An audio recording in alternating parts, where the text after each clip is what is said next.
Banorët e rrethit të Gramshit kanë përkujtuar me ceremoni festive 70 vitorin e çlirimit nga okupatorët nazi-fashist. Veterantë të luftës, por edhe të rinj, kanë festuar në sheshin kryesor të qytetit, në ritmin e këngëve dhe muzikës. Data përkujtimore 70 vitorit të çlirimit të Gramshit nisi me vizita dhe omazhe në varrezat e dëshmorëve. Për veteranët, ky përvjetor mbetet një datë e rëndësishme për qytetin dhe rrethin e Gramshit, sepse ata sot respektojnë dhe nderojnë me nderim të thellë ata që dhanë jetën e luftuan për lirinë.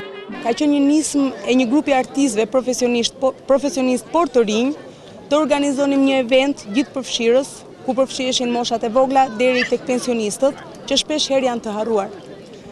Eventi përfshin ture basketbolli, futbolli, në të cilën kemi arritur me anë të sponsorëve që kanë ardhur edhe jashtë Shqipërisë, të krijojmë një bazë materiale që për herë të parë janë në dispozicion të fëmijëve.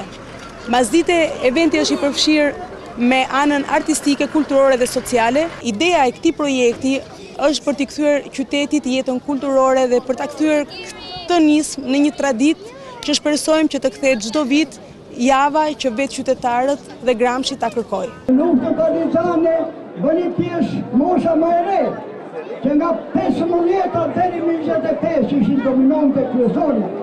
Prandaj këto e kanë vlerën të madhe historike. Këtë vit organizimi i këtij përvjetori pati edhe kujdesin e deputetit dhe ministrit Damian Gjiknuri.